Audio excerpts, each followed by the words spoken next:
I'm sitting in a fold-out chair. My hair is blowing in the air. Time to put a jacket on and light a cigarette. I'm waiting for the world to end. There's nothing else left to pretend. It's time to say so long. So long. So long.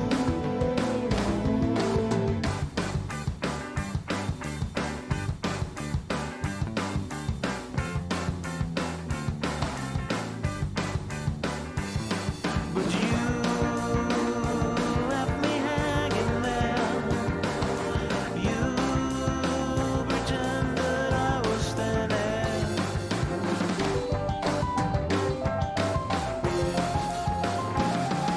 I'm sitting in a fold-out chair. My hair is blowing in the air. Time to put a jacket on and light a cigarette. I'm waiting for the world to end. There's nothing else left to pretend. It's time to say so long.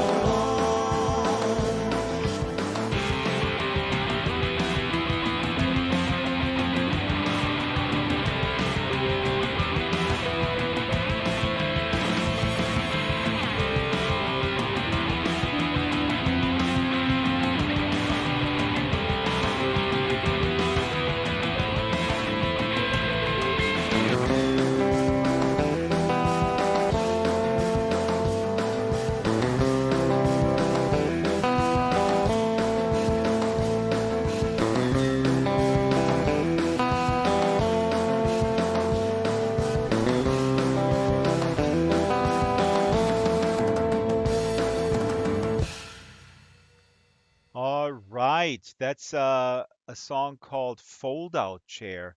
I don't know, I wrote that like in 2007 or something. Welcome to the Second Life Book Club. My name is Drexler Dupre. Please kill your mics, folks, because we want to have some clean audio. Later, you're happy to speak and stuff, but keep the mics off, if you will. Ooh, so much awesome stuff happening today. Please keep your mics off, keep your mics off. As you can see behind me, I'm going to be talking about Thomas Pynchon today, or Pynchon, or Pinch On, or whatever. This is a collage of covers of The Crying of Lot 49, which is probably his most accessible book. But I will be reading from, I hope we'll get to it. I promised it so many times. I'm going to read from Bleeding Edge because there's a Second Life connection, a very loose one. Um, Please close your mics, or I would have to mute you. I don't want to do that. Please do that because we want to have clean audio for the viewers on YouTube. Welcome, Monkey, Resistor, Shyla, Little Brat, Jared the Bot, straight from the pool, Flenser, Roxy, Stranger, Caddy, Ruska, Water. Did I forget Water? No, I didn't. And Shyla already has a little book display here, and she's gonna read from America and the Call of the Cactus Boots today. This is very awesome. Um, I don't know. Have I talked about this book before? I don't remember. And Monkey put my attention to a three body problem related news, so we're gonna talk about that too. But first, I have news that some may see as bad news. Um, I see it as necessary news, and I want to address this first. So I decided to end this wonderful book club after the summer break. There's a summer break uh, starting at the end of July, and then I will end it. And the simple reason is I just have no time. It is incredibly joyful. It is really awesome to do these book discussions, to have this diverse crowd here and have these amazing authors come in. But the logistics of booking, of onboarding, of making sure everything works is absolutely daunting. Um, I don't do everything by myself because I have a wonderful team, Monkey, Shyla, Isabel and Ruby is back as well. But the logistics and the administration and management is pretty insane, especially the scheduling, the logistics part of it, and getting this all together on a week by week basis, right? Because we started this in April 2020. Actually, I think I have a bunch of slides here from the Flickr channel of the book club. This is one that Jerry McNally took last week, which is pretty awesome. We have a Flickr channel, and yeah, it's I'm not I wouldn't say I'm burned out or anything, but it's not feasible for me to do this with all the other stuff that I do, and I don't want to bore you guys with all the other stuff that I do. Everybody has stuff going on and hobbies, and the fact of the matter is that the logistics part of it is I'm not willing to do that anymore. And while I'm talking, I'm dragging in these pictures here from these awesome shows. This is from America, The Cult of the Cactus Boots. If you missed that one, you have to watch it on YouTube. It's amazing, with Rick Harsh, Jeff Walton, and Philip Friedenberg. Um, the Word Terrorism Network. This is one from the Perry Roden special. Um, I hope we accomplished a lot here at the book club. We built a archipelago of 4 islands with, I don't know if it's hundreds of book worlds. It's probably close to 100 maybe. Um, and or am I completely delusional? I have to count. But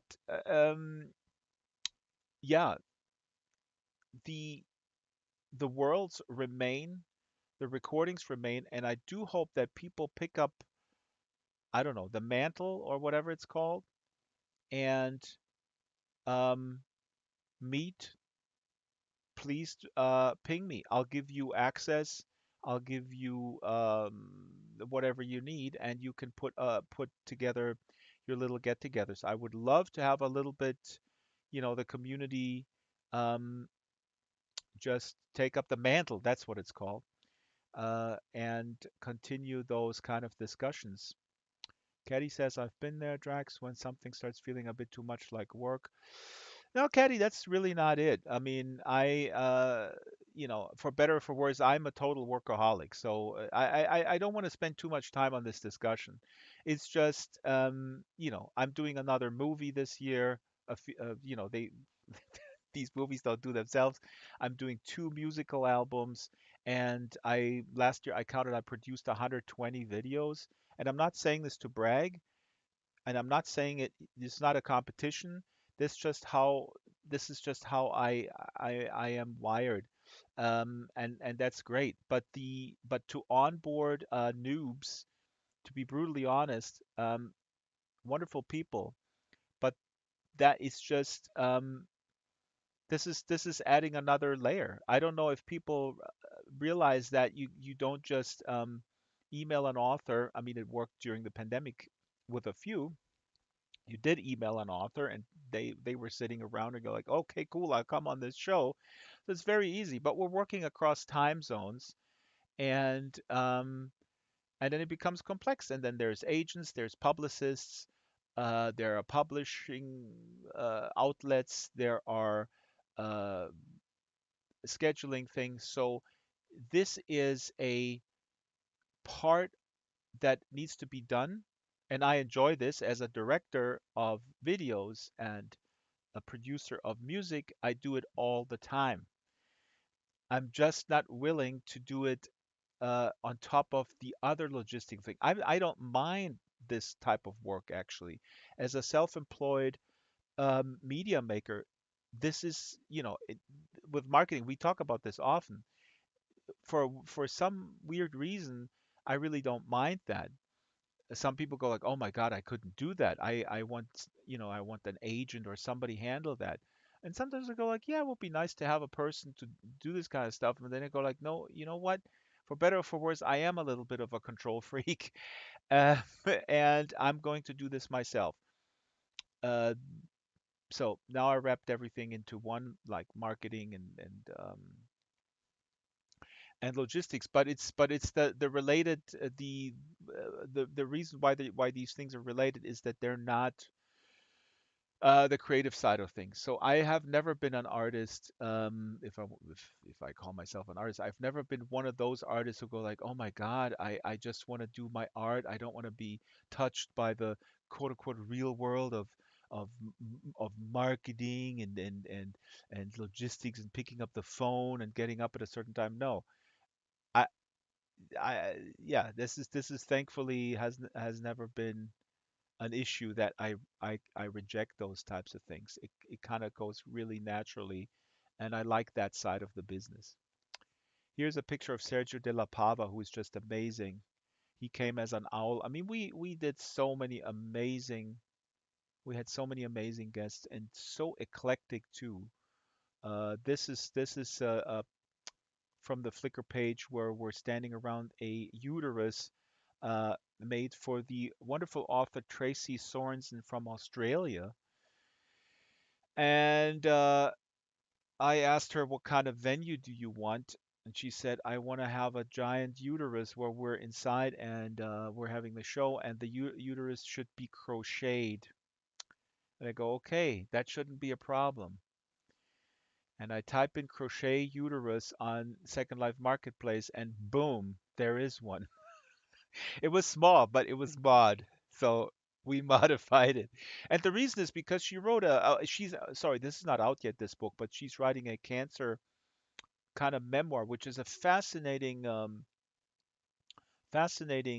concept because the organs are personified. They talk to each other and they have arguments. It's like a play, but they talk to each other and they're trying to get along, and some hate the other ones, and then of course the cancer comes in and they want to get rid of the cancer. Um, we read a little sample when she was on. I don't know when that book's coming out. So anyway, that's the news. What is going to happen after the summer break? We'll see. Maybe I'll continue with something, but it will be probably something very straightforward, a pre-produced sort of magazine type show. Possibly not a live program, but maybe we'll do a premiere so there can be a live chat as well. But definitely the madness of doing this weekly, I can't sustain that.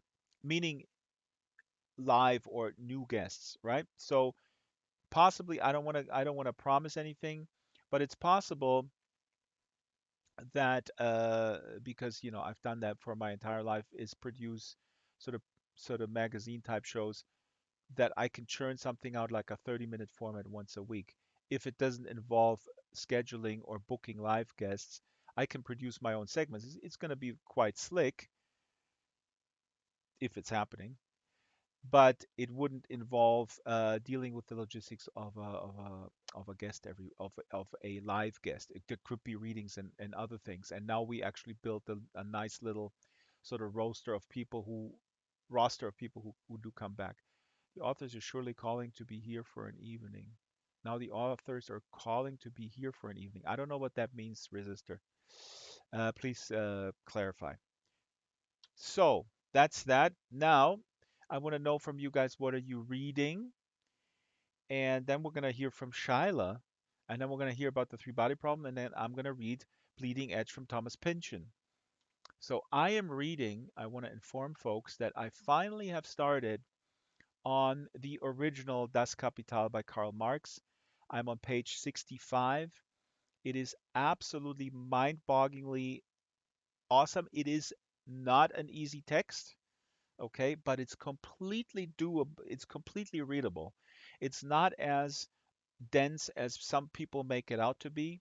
And I think it's extremely important to read because you will look at the world in completely you will look at your place in the world of exchange, where you exchange goods and services um, every single day. You will look at everything in a completely different light. Even just the first chapter is just amazing, the way he starts to delineate the difference between use value, um, and what is a commodity, which is really interesting. That's actually super interesting, where he differentiates between a commodity, um, and the labor you do for yourself, which I think has been obscured quite effectively by the capitalist machine. And so, just for your, I'm not, don't be afraid of this book. You're not gonna be, you're not, reading this book is not gonna turn you into a communist that wants to destroy America. Just to start with. No, I think it's even if you feel that that socialism is the end of everything, you might want to check out what your enemies are have written, in the 1870s. This is the second edition from 1872, and it's absolutely amazing. So the other thing I think that is important, which will become very apparent to people who are honest with themselves, um, and yeah, who are honest with themselves. What will become obvious in the first 20 pages is that the so-called free market is the most unfree thing. The so-called, what we refer to as the free market, is the most unfree thing that you can imagine, because the negotiation between the owners of capital and the people who only have their labor to sell, that's not an even playing field.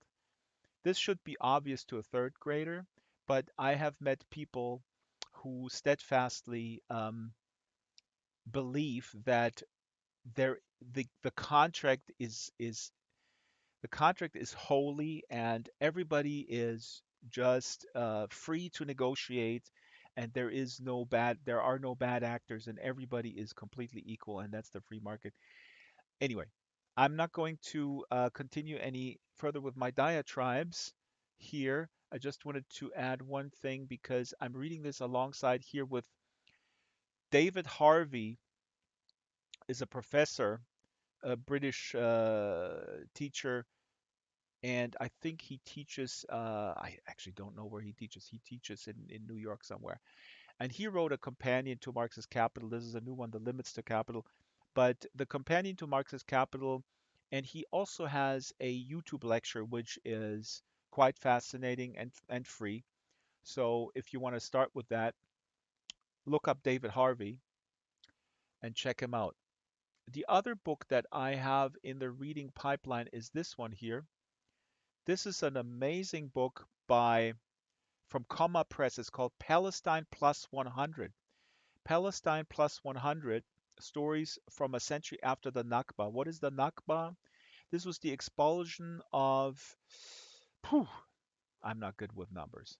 Um, I think I have a channel. Yeah, about almost a million Palestinian Arabs from what is today's Israel. This was in 1948, the founding of the state of Israel. And of course, we now have this terrible situation in that region. And this is a book with short stories where Palestinian authors envision a world 100 years after the Nakba, 1948. So they envision 2048. It's sci-fi, it's dystopian, it's utopian. Of course, there's a lot of VR in there. Absolutely amazing concept by this publisher, Comma Press. Highly recommended. Um, so that's on my short story shelf. Sorry, nightstand, I should say. Reading these in parallel. And yeah, that's about it. If anybody wants to share what you are reading, please go ahead. Let me look at the the chat. What people call capitalism today is what Adam Smith wrote, "The Wealth of the Nations to Help Overcome." Uh, uh, Wealth of Nations is also on my thank you, Panties is also on my reading list. I'm not an expert in economics. That's why I'm reading this stuff, because I have this, a notion of that something is wrong. And every time I formulate a thought, and that doesn't make me a genius at all. Like I said, I think every third grader should be able to look through this what is a scam essentially. Um, but whenever I formulate a thought in my mind, I go like, and then somebody says, "Oh, that's what Marx wrote," or etc. Listening to Uncommon Type by Tom Hanks, says Caddy Rosca. Oh, that's interesting. Short stories. Oh, okay. Uncommon Type. Is this written by Tom Hanks or he's just reading it? That's interesting. Water reads, I thought Water only reads fish stories. A short history of private life by Bill Bryson. Now, Bill Bryson is recommended to me all the time by people. So, Water, if you want to expand why I should pick up some Bill Bryson, let me know.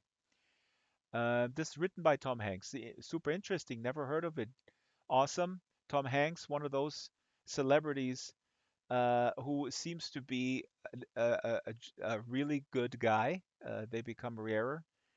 And Stranger says, check out anything by Richard Wolff in Capitalism. Yes, Richard Wolff actually has a book, an introduction to Marxism or something like that. Maybe somebody could look this up. It's a very short book. Richard Wolff is a very, very good communicator in that regard. Also has a YouTube channel. Highly recommend Richard Wolff. And Water says, Water explains the science and technology in a down-to-earth and often humoristic way, especially the history of it. The history of private life. Water, I don't have a private life. Should I read it still? Um, yeah. If people want to, I actually wrote this down here. I forgot to ask that question. Water says the book starts around his own house in England. Bill Bryson, is so he's a good writer, huh? Okay, then I'll like put that on the top of the stack. If you want to share, by the way, your favorite book club show, since we're talking about the end or the end of this iteration, anyways, um, let me know or let the audience, let the people who are watching this on YouTube or uh, in world know which was the most memorable for you or what was the most memorable time for you. Magic Kingdom for sale, Rhyme of the Ancient Mariner. Yeah, Resistor. Please refresh my memory on the author, and let me look over on YouTube if people are talking about that. 5mer420 says, "Can I have a teleport? I'll give you 2 lindens." If you give me 3 lindens, I'll send you a teleport. Um, Richard Wolff at Goodreads. Thank you, Shyla. Awesome. Wealth of Nations by Adam Smith, says Stranger. What was the quoter? People of the same trade seldom meet together even for merriment and diversion, but the conversation ends in a conspiracy against the public or in some contrivance to raise prices. You know what? What I really felt super interesting, what I felt was so awesome about the beginning of Marx's Capital is where he talks about a socially necessary labor time.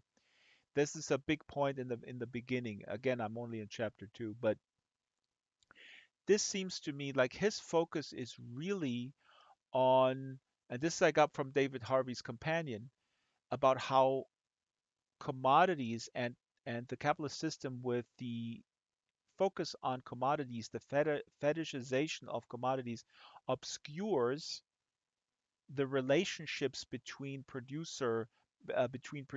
It obscures social relations and it shifts those social relations into relations with things.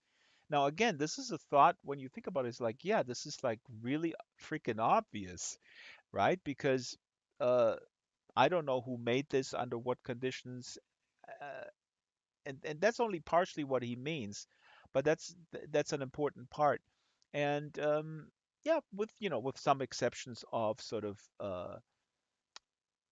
producers or companies or stores who put an emphasis on, you know, um, being very transparent how things were produced, where it was produced, and the whole crowd farming phenomenon certainly has that, where they have a lot of stories about the individual producer. I have get produce from some crowd farming um, folks in Spain, and they have a website. They show you the production process and stuff like that. But that's what he was talking about back then in the 1870s, 60s, and 70s.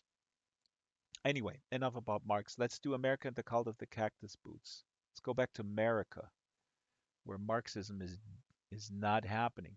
Shyla, you are reading um, America and the Cult of the Cactus Boots. Now a water's fish is swimming through you, which is good. I just, what the has these big circling fish? So I have coerced you. Oopsie daisy. My camera went away. I coerced you to read American the Cult of the Cactus Boots. And how do you like it? I like it. I'm lost, but I like it. And I'm also reading some Gibson at the same time. Um, but William Gibson. I, You should never read anything at the same time as Cactus Boots. But wait, you said something very important. I like it, but I'm lost, but I like it. I think we should send this to the author Philip Friedenberg because he would love this. I think that's really his intention, is to is to make you feel, not in a malicious way, disoriented, but re-experience the feeling of how awesome it is when you lose yourself in something like this. I mean, it's an immersion in a way. yes, I think so.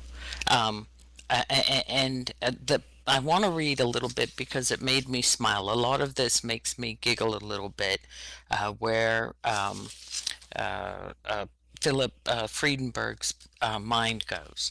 So they get these transmissions from Rick Hirsch, who wrote a book, The Manifold Destiny of Eddie Vegas, and they're Real waiting for quick, that sorry to book. jump in. Philip Friedenberg is Yeah, the author. Jeff Walton is the yes, illustrator. Rick Harsh is the publisher, and these people are real. They exist in real life, and they play themselves. Or Philip has assigned them roles in the book. They are the three heroes of this book. The Word yes, Terrorist Network. Go ahead. yes. All right. So Jeff and uh, Jeff and Philip the author and Jeff the illustrator, they get these messages through a radio from Rick Harsh, the publisher, and they're trying to keep up with them. And so they get so many, they've started recording them with a little 8 gigabyte recorder spy pin, and they explain why Philip has this pen in the first place. And it goes like this. Um, he used them to record this. This is when he first got it. His Aunt Lenore, for 2 weeks one July, was channeling famous psychic prophet Edward Casey's unpublished dream archives, and he was unraveling a narrative through his Aunt Lenore's dream speak about a Toronto Blue Jays player who had made an allegiance with a suburban Toronto assistant manager of a Penzi spice shop, who welcomed him into a hidden back room upon uttering the phrase, "Not in downtown Toronto. You don't drive in downtown Toronto," as code word. This was a code word he was told would grant him access to a fleet of lethal, exotic spices that could kill a man undetected. He was told this by a local mystic who, legend had it, had peacock feathers for fingers, which somehow came about from an antique collecting rendezvous with a horde of Nigerian antique dealing rebels who swapped his fingers, all 10 of them, flesh and blood for peacock feathers, all colorful and furry, in a cosmic ritual intended to summon the bloodied sport coat that Abraham Lincoln wore while watching the play titled Our American Cousin at the Ford Theater on April 14, 1865, bloodied due to his being assassinated by bum actor John Wilkes Booth. The ritual did not go as hoped, for this modest antique dealer, as the jacket, never manifested, but his unfortunate swap of fingers became, unfortunately for him, very much permanent. He had a potential client lined up who himself oddly looked like Abraham Lincoln. Maybe it was, in fact, a tired old Lincoln time traveling to find what was presumably a very comfy night jacket, maybe the most comfortable which he had hoped would accompany him for an eternity in the afterlife. The deal was going to be somewhere in the range of $30 for the jacket. The antique dealer, named Hadiza Ifefulami, felt the price was low, but he had a hunch it was a time-traveling Lincoln who had not properly accounted for the inflation of the American dollar relative to the Canadian loonie over the course of 100 years.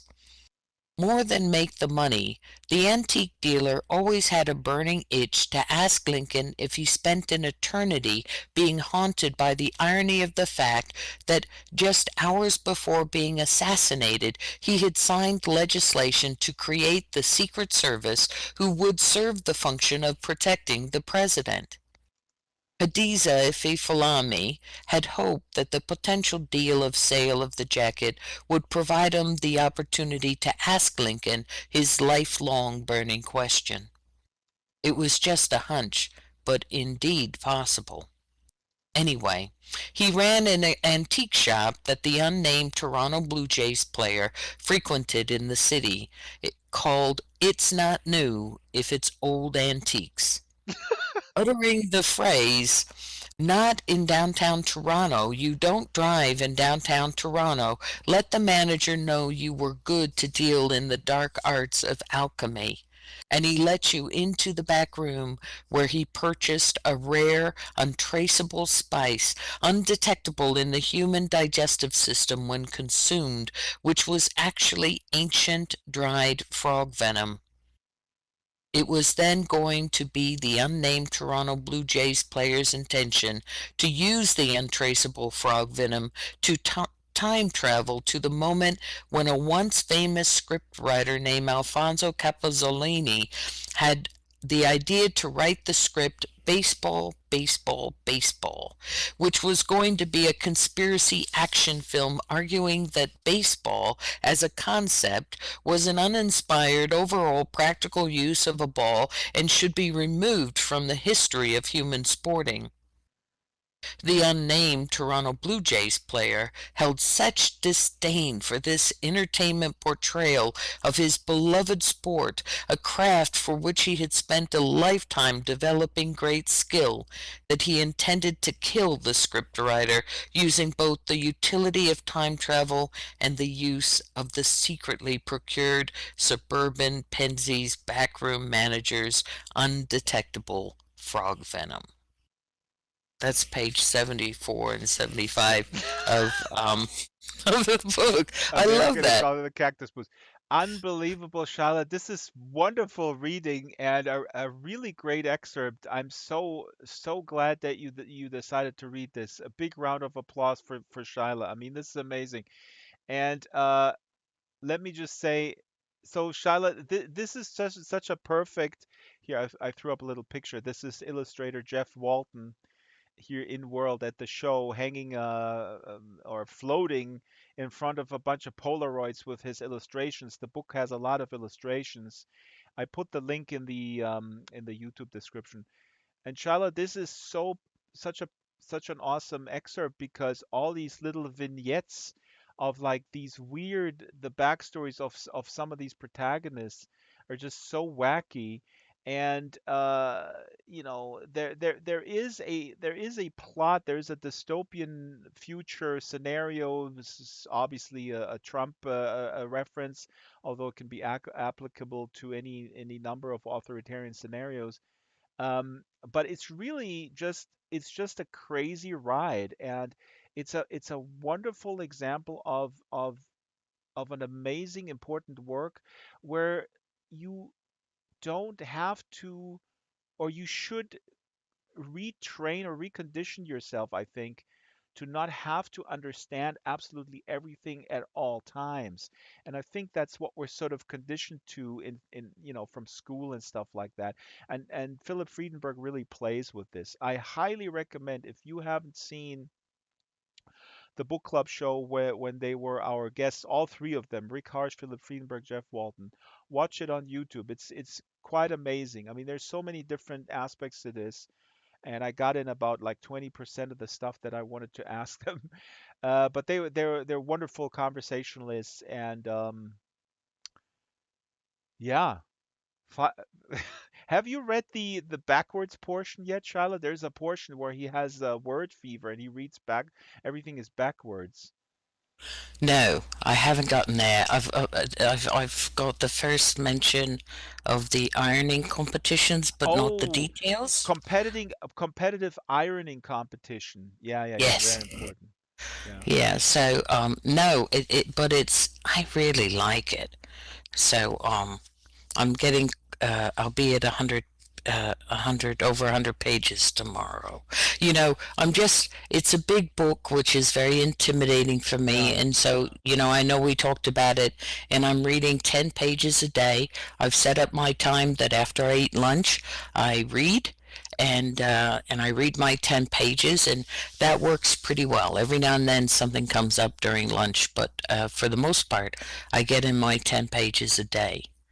And it's enough that I don't have to go back. Like if I read Right. 30 pages and then left it for 3 days, Right. then I'd have to go back. This is really, really what you're saying now. This is amazing advice. I hope people listening in on this is what I recommend. What you're doing is quite brilliant. That's how you break down a big book.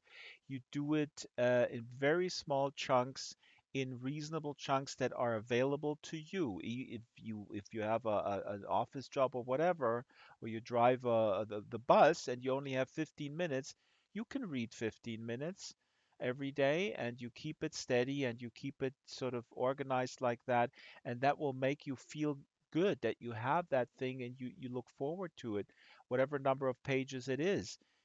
This is I came across this term toxic productivity. I think I mentioned it a few weeks ago. uh, and we live in this world where it's always sort of, people one up each other, and I'm guilty as charged. As I said earlier, how many videos I produce. I didn't mean to say this as, like, oh my God, everybody who does less is a lazy loser. Not at all. I always preface this with saying what I do is not necessarily healthy. I'm wired a certain way. I'm trying to deprogram myself too. But what Shyla is here proposing is a steady rhythm. How This is how you can tackle these big books. And again, with this book, which is so important, it it is almost 600 pages. It's huge, but the thing is, it's at the same time, as crazy as it is, it's also accessible. That's in my humble opinion, because the plot, it's the plot is important, but there are other things that are much more important. The mood, the textures. So that means if you like, if you're it's not like a TV show where you go like, "Oh my God, I missed 3 episodes. I don't know what's going on. I'm completely lost. I gotta read the recaps and stuff like that." No, you don't. This is nourishing, even if you completely forgot the plot. I would argue. Here's a little slide, a little shot from the show with Philip. Philip says here, this is a quote that you pulled, Shyla. I read a book and I read a book and you read a book, and we share some collective mind space that we travel to. And I'm arguing, in America, they call it the cactus boots, a diagnostic, that there is a potential for us to share something that's bigger than our differences. So this is overall much more important than the plot, is what Philip Friedenberg proposes in this book, which is that the book itself is the connecting tissue. We travel through this book to the other people who read it or who have read it or who will read it. It transcends time and space and everything. And that is what the book does. The book becomes an immersive virtual world in a sense, right? That's the most amazing part of it. Now, speaking of the power of books, Shiloh, you want to add anything before we go to the next segment? N- No, I think that's right. I think what you said in the beginning is true for me. The hardest thing at the very beginning was being okay that I didn't understand. Like I felt um, bounced around a lot, and becoming okay with that made it possible to really get into whatever is happening in that moment In and the not moment, yeah. worry about, yeah, just stay in the moment with the book. Yeah, that is so important. The fear that you're being bounced around, oh my God, what's going on? We all have that fear. And again, I this is a conditioning of being afraid of something we don't understand, but also being so conditioned to being so focused on plot, right? Like I don't even want to say a formulaic plot, but any type of plot. And that makes sense. I mean, there is, we are human beings, and there are certain things that are comfortable and familiar with us, and a certain type of plot, or any plot for that matter, is is somewhat important. And like I said, I'm not saying that this book has no plot, but I'm saying he plays with your expectations of plot. What plot is supposed to do to you. Um, Here's a screenshot of publisher Rick Harsh in the word tunnel. The word tunnel, where the word the is being emitted with crazy particles, and Rick is reading the philosophy of creativity. So, yeah, and I think what the book also does is kind of what poetry does as well. It also kind of reconditions. And I think, Shiloh, I mean, you're a poet.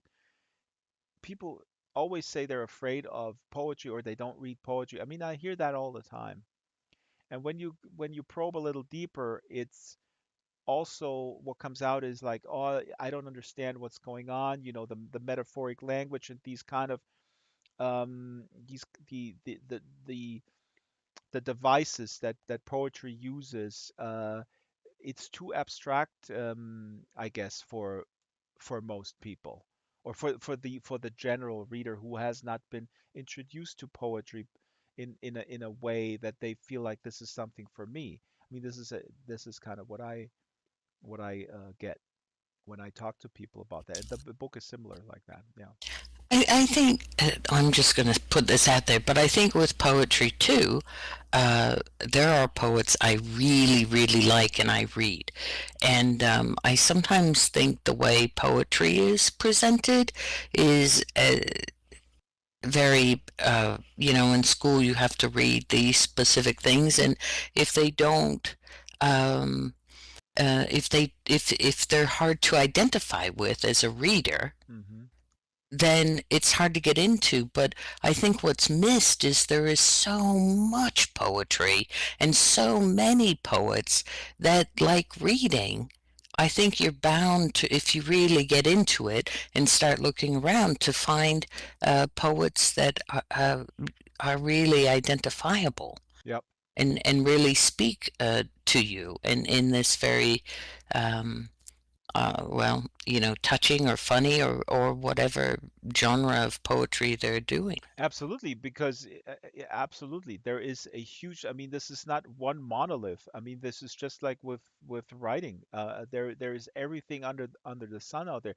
That's why it's so interesting that you I mean, I bump into a lot of people who say very blanketly, poetry is not for me. And what they probably mean is one type of poem that they were introduced in school, which was maybe not that accessible, and maybe the teacher was I mean, it's very similar to when people say, well, I don't really like classical music, right?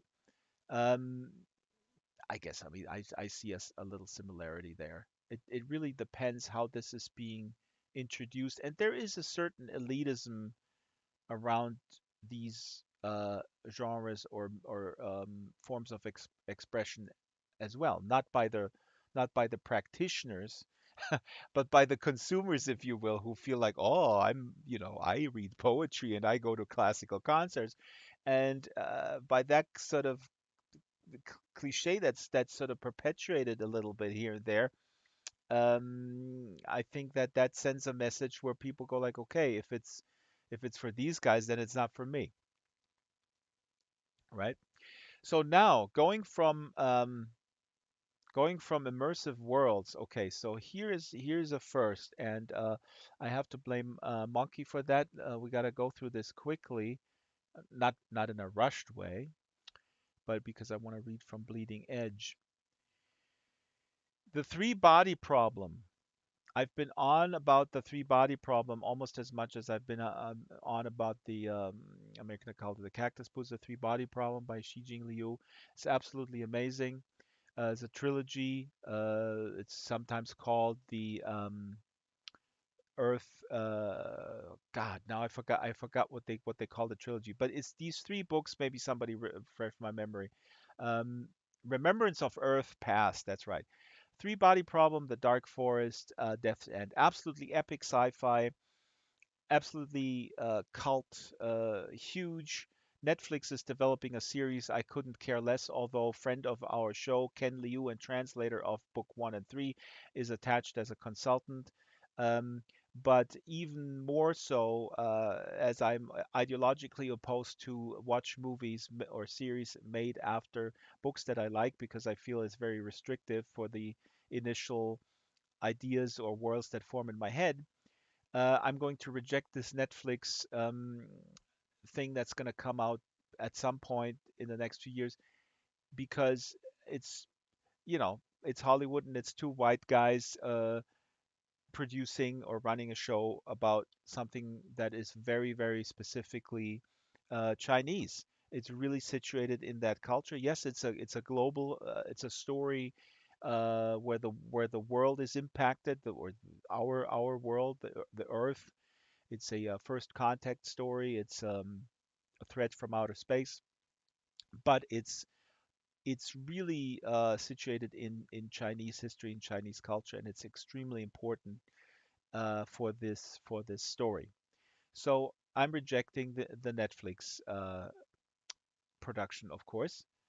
Now Monkey tells me, "Have you seen this?" And she shares a Chinese website with me, and well, the Chinese have already made a series, and it's freely available on WeTV.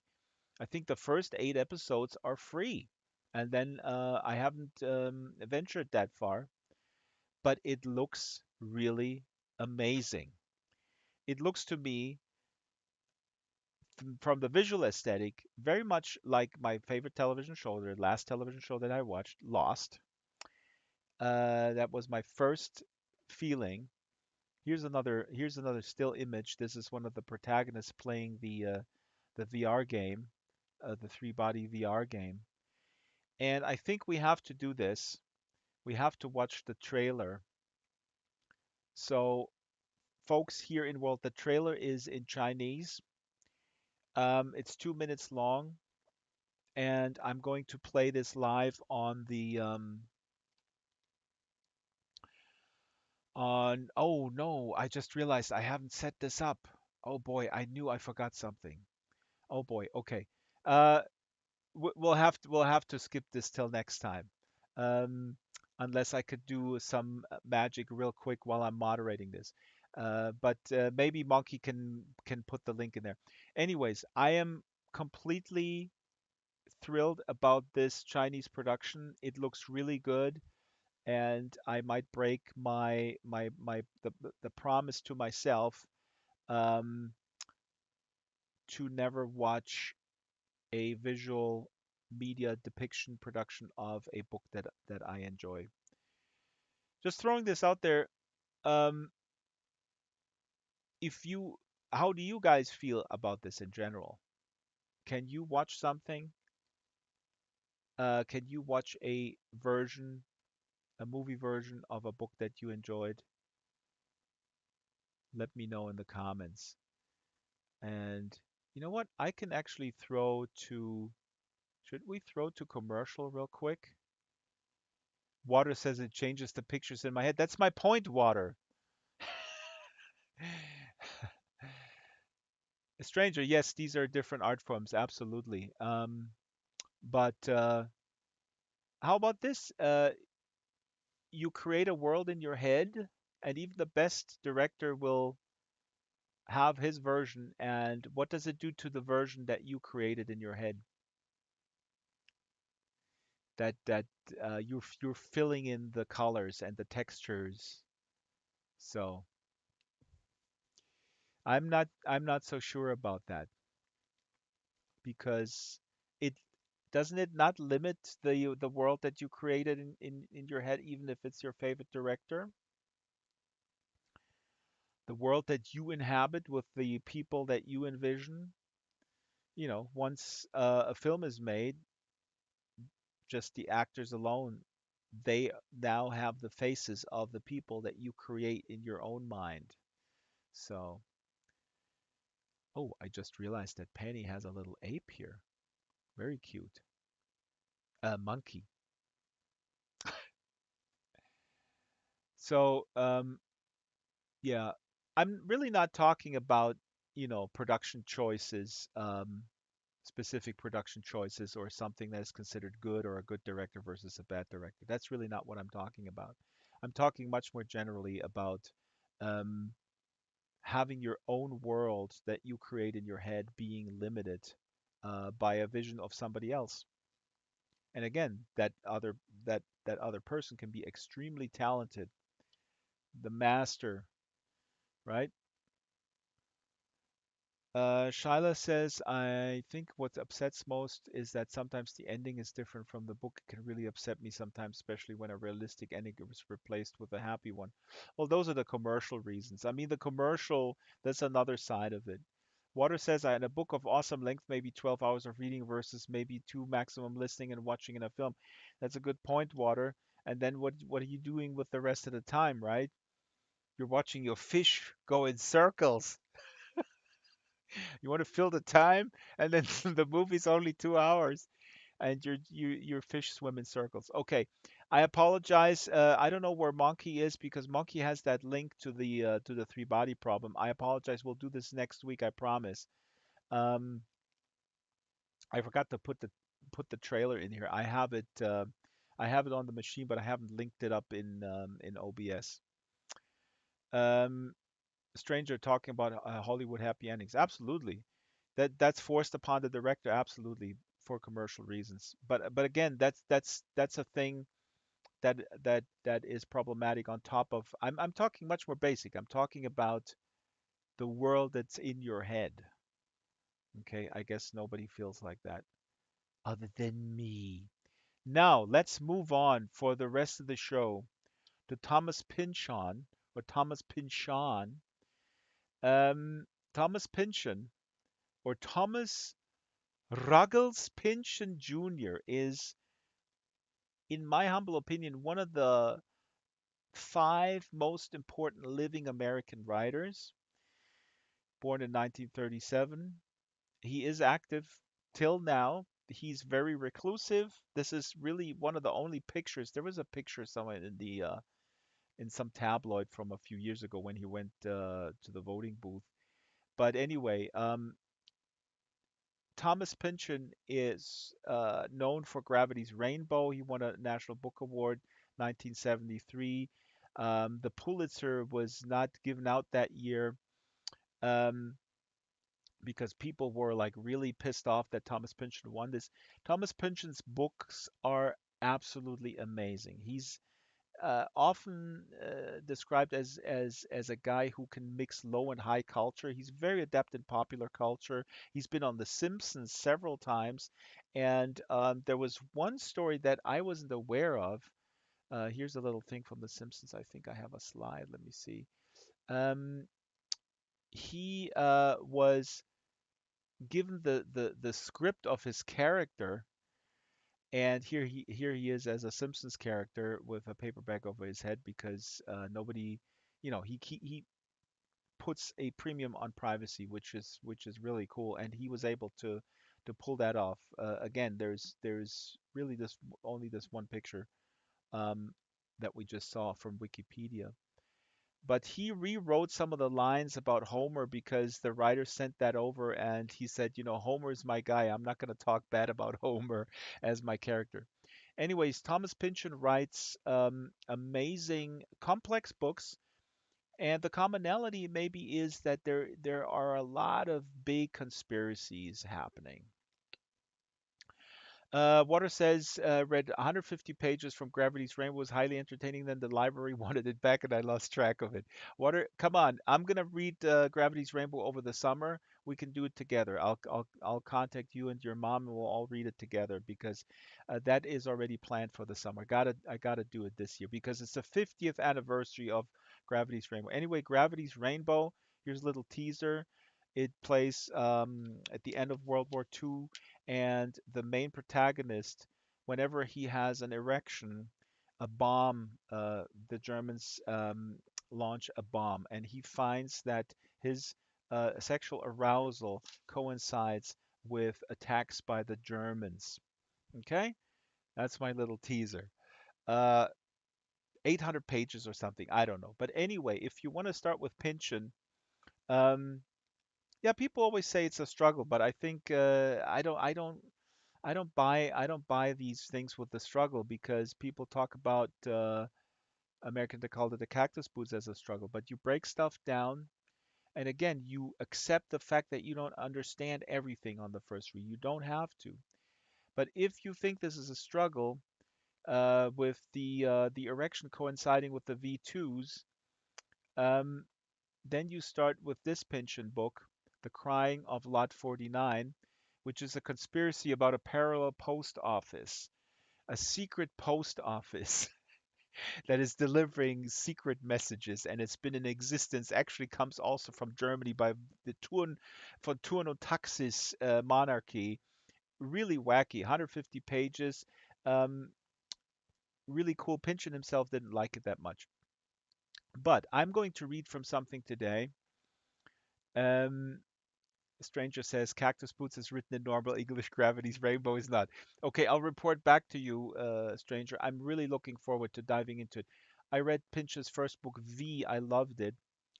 Now, I'm going to read an excerpt, a few short excerpt from a book, Bleeding Edge. This is Thomas Pynchon's last book to date from 2013.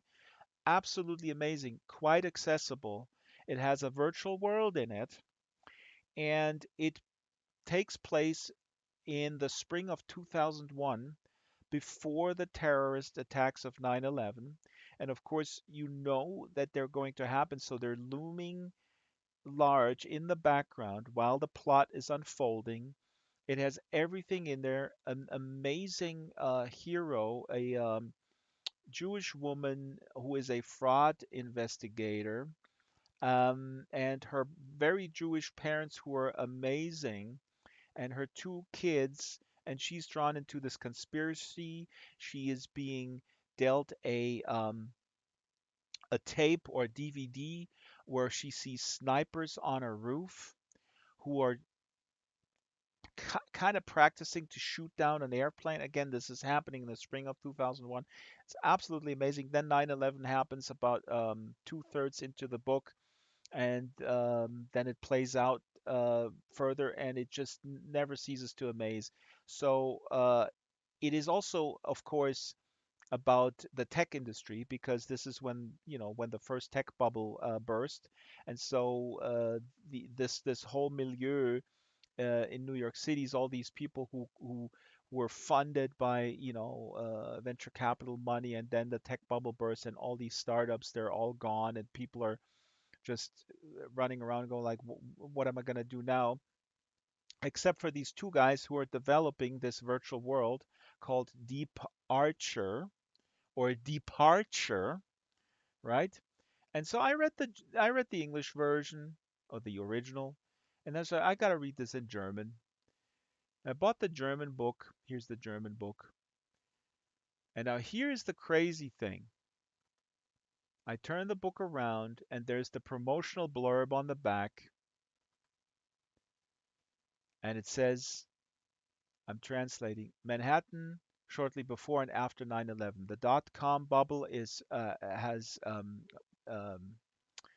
uh, burst, and in the internet there are programs that get their own live.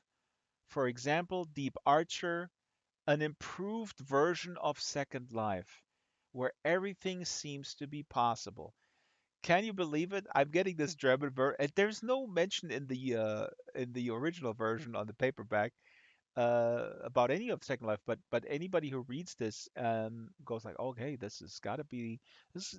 This is very Second Life-ish, and so it's very funny that when this book came out in 2014 in Germany, that the German publisher felt it was a good idea, an advantageous idea promotional wise, uh, to reference Second Life. So this is very cool. Now I'm going to read a short excerpt from after at the end of the book, not at the end, but after 9/11 happened. This is a Halloween party in a very rich, ritzy neighborhood, and these two Russian gangsters, Grisha and Misha, show up, and the programmer Justin is here, and the hero Maxine, and they're starting to talk about what happened with the Deep Archer virtual world, right? Because they open sourced it at some point, and this is hilarious. Now, here we go. Maxine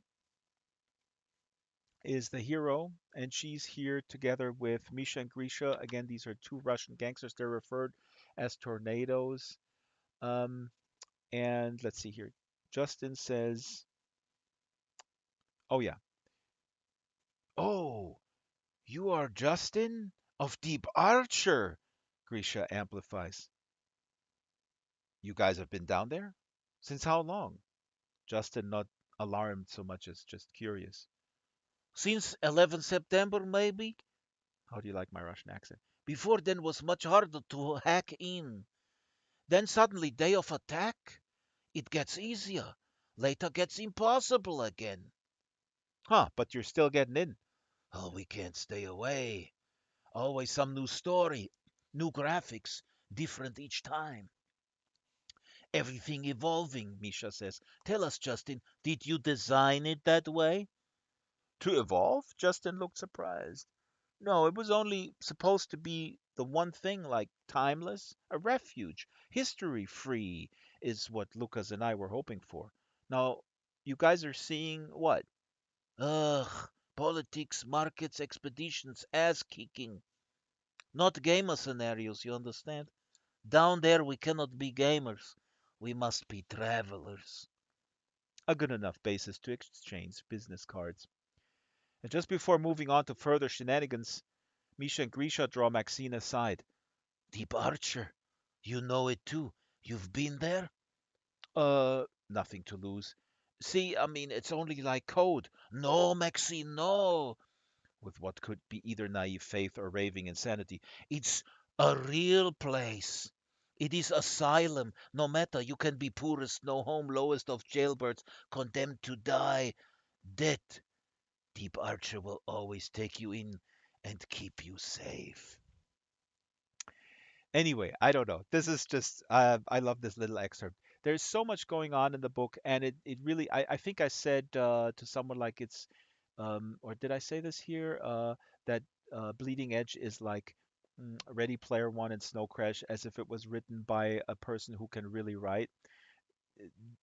just to diss Neil Stephenson and Ernie Klein. But no, it's a lot more. It's a lot more ambitious than these other two books. It's just a much bigger theme about the nature of capitalism, the nature of the American psyche, not only in the light of these terror attacks and how to deal with them. It really explores the issues of reality versus unreality in much deeper ways than Snow Crash or Ready Player One. I mean, really, I mean, not, I enjoyed both of these books, but this is really high literature, deeply philosophical, while being super fast-paced, awesome conspiracy thriller.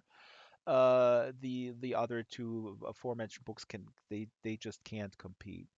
And it's a beautiful. This has probably the most beautiful ending, and it's really weird.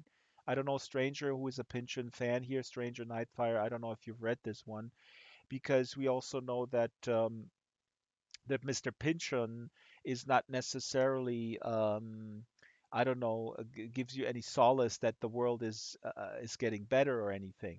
And the weird thing is with this one, the ending is quite positive, quite hopeful actually. It's really like, he wrote this when he was how old was he? Came out in 13, late 70s, maybe early 80s.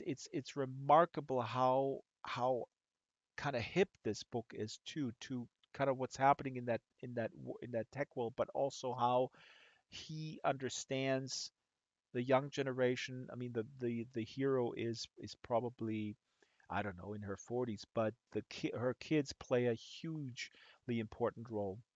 Do we have time for one more excerpt? Should we do one? Yes or no? If I don't hear anything, I'm gonna cut. Three, two, one. That's how brutal I am.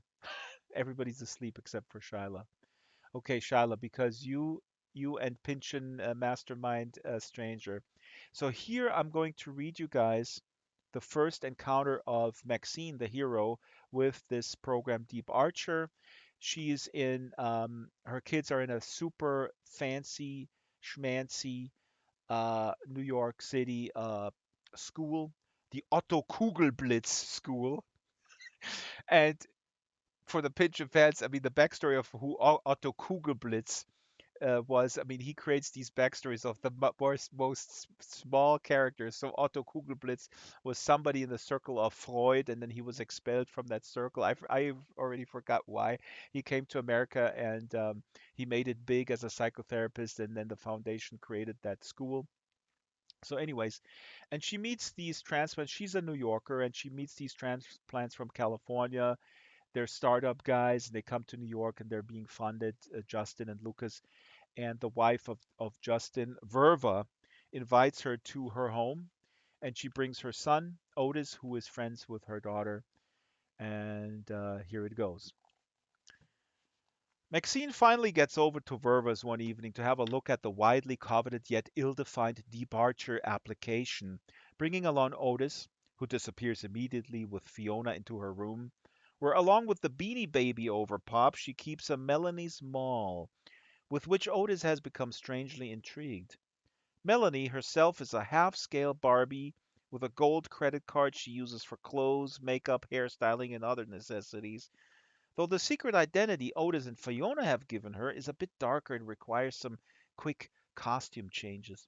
The mall has a water fountain, a pizza parlor, an ATM, and most important, an escalator, which comes in handy for shootout scenarios, Otis having introduced into the suburban girl idyll a number of 4.5-inch action figures, many from the cartoon show Dragon Ball Z, including Prince Vegeta, Goku, and Gohan, Zarbon, and others.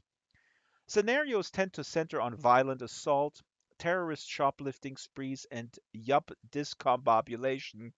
Yup means yuppie, each of which ends in the widespread destruction of the mall, principally at the hands of Fiona's alter ego, the eponymous plastic bodies horizontal and disassembled everywhere.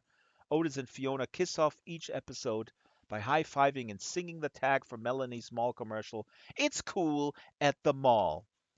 Let me just interject here real quick, because in the story this is before 9/11, and like I said, it's what the kids hear sort of like the role play of sort of terrorist attacks.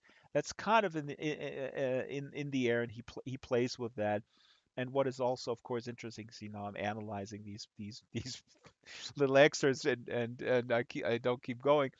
It's interesting because the adults are sort of in the tech, they go into the virtual world, and the kids, these are probably 8 or 9, they play sort of with physical objects. That's another really interesting aspect.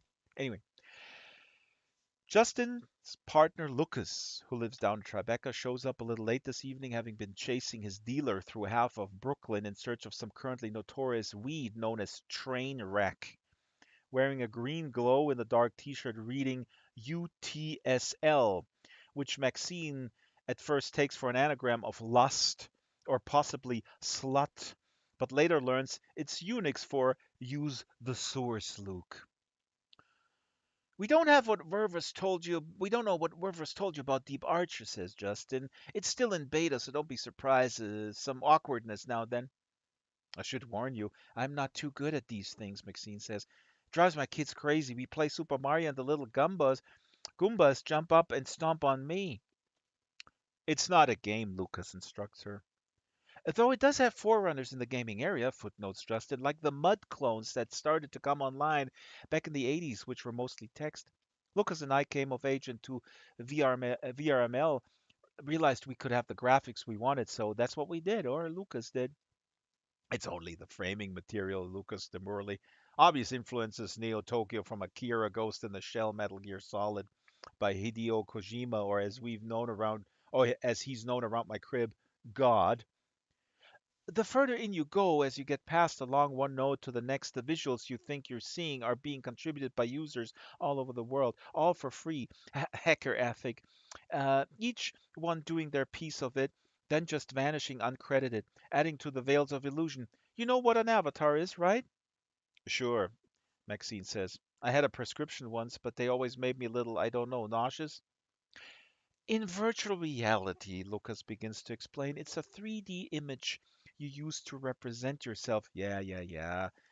Actual gamers in the house forever. But somebody told me also that in the Hindu religion, avatar means an incarnation, right?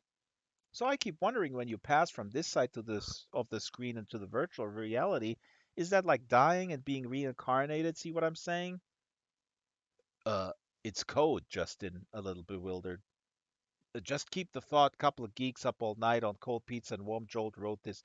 Not exactly VRML, but something hypermutated. That's all it is. They don't do metaphysical. Verva flashing Maxine a smile, falling noticeably short of fond amusement. She must see a lot of this. Yeah, and there it is. That's her first encounter with Deep Archer. It's absolutely hilarious. Hilarious. Um, Little side note, of course, all these rich people. The girl Fonda, she goes to a camp in the summer, and I almost fell off my chair when I read this. You know what kind of camp she goes to? A machinima camp, where she learns how to make movies in Quake. I don't know. Really awesome. Um, Stranger is typing something. Let me see here. What does Stranger say? Pynchon worked for the military as a ballistics expert. Yeah, that's right. So he has a tech background. Absolutely. He worked for Boeing um, as well. But yeah, people have told me that this is a very accessible Pynchon. I mean, it's very plot driven. It's kind of a linear plot. There is some complexity, of course, as you might imagine, but I mean, the conspiracy, especially because he weaves it around 9/11, and he plays. Again, this was written in 2013, or came out in 2013.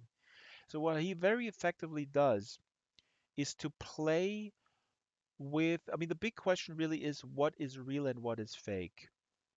And he has explored this before, but in the context of 9/11, it's interesting because he plays with your notion, us having lived through this and being familiar with all these conspiracy theories.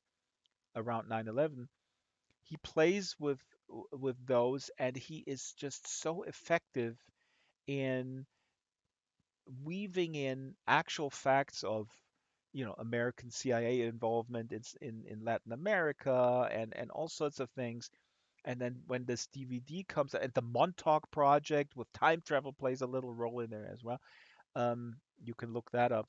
But when that DVD is um, delivered to Maxine, and she sees somebody filming these guys with Stinger missiles aiming at airplanes, and then a guy with a walkie-talkie saying, "Okay, that's enough," and then they wrap it up.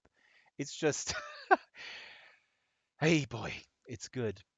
And yeah, asks these big questions: what is reality? Who are we? Who do we want to be? All these big important questions. And like I said, the ending is beautiful. I don't know. Should I read one more quick one where she comes in? This first encounter with Deep Archer is when Deep Archer is not accessible, when it's in beta, right? I mean, the guy says it, and then later she goes back in, and that's after they open sourced it. And that's also pretty cool because it's arguably quite commercialized. Okay, I'm gonna read one quick one here. When she comes back halfway through the book, she comes back to Deep Archer, and everything has kind of changed. Maxine has a purse full of time-sensitive passwords from Verva, changed every 15 minutes on average for getting into Deep Archer. She can't help noticing that this time how different the place is. What was once a train depot is now a Jetsons-era spaceport with all wacky angles, jagged towers in the distance, lenticular enclosures up on stills, saucer traffic coming and going up in the neon sky. Yuppified duty-free shops, some for offshore brands she doesn't recognize even the font they're written in. Advertising everywhere, on walls, on the clothing, and skins of crowd extras as pop-ups out of the invisible and into your face.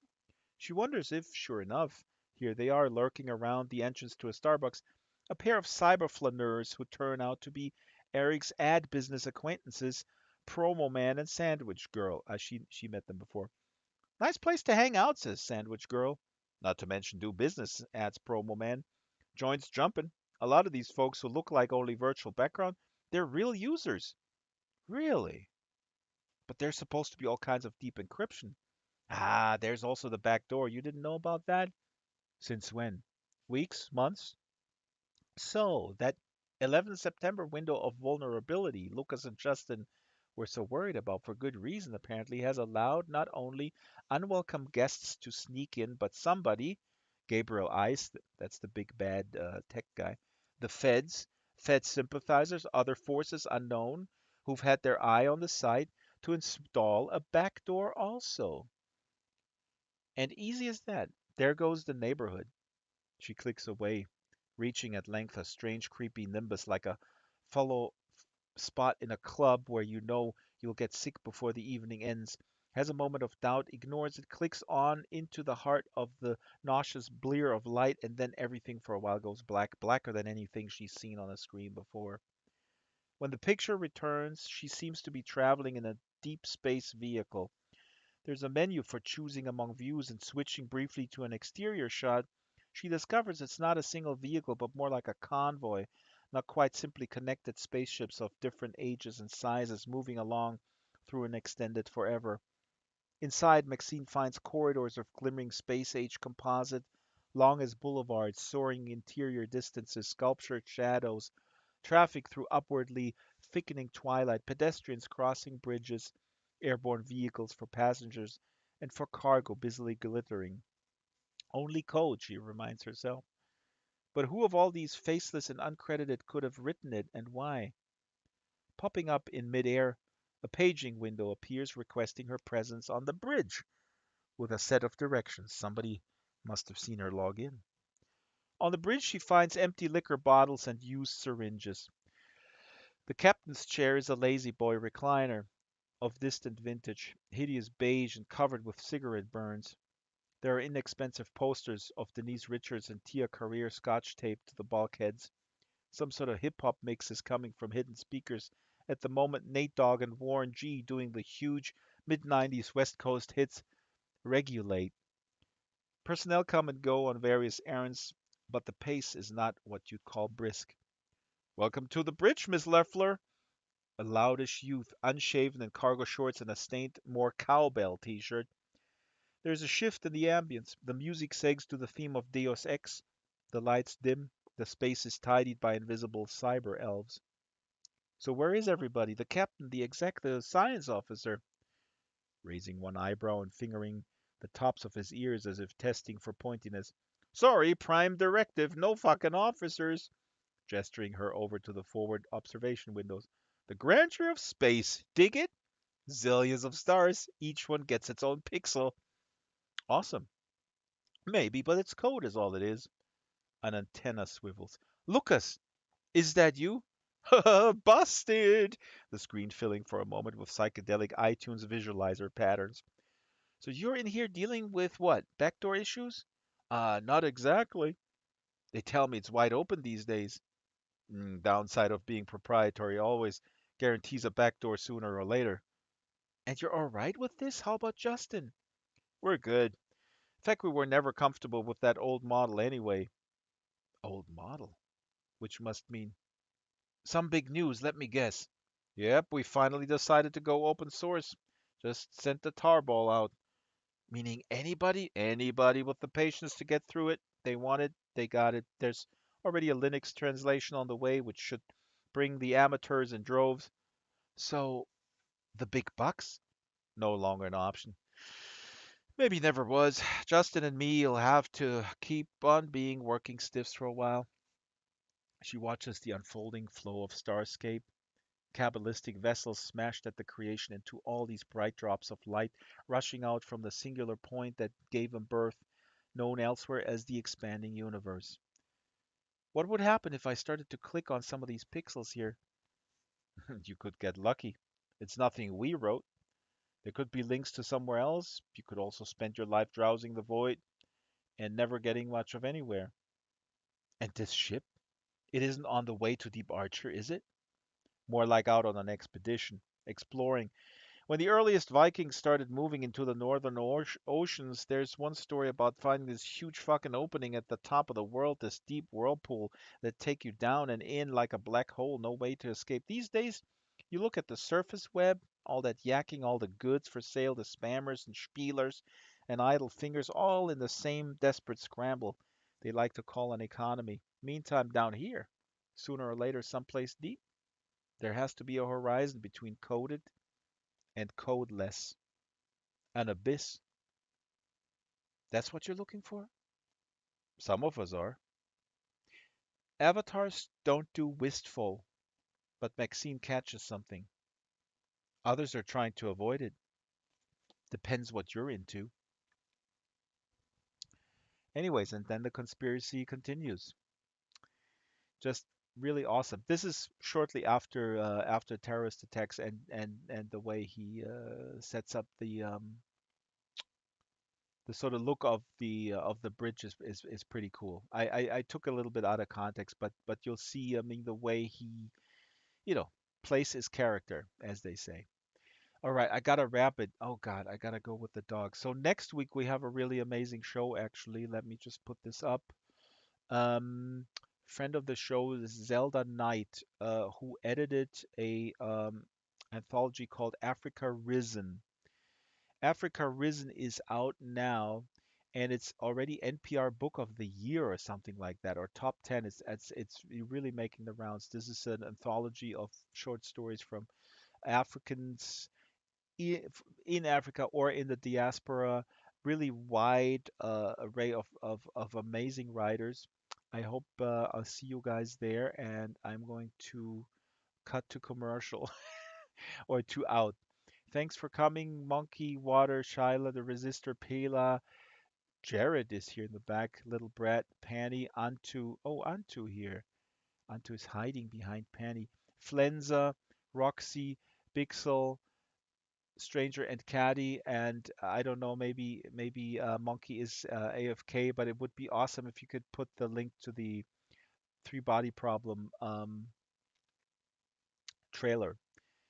The episodes are available in English. In English subtitles, I should say. All right, that's it. Goodbye, everybody, and see you hopefully next week.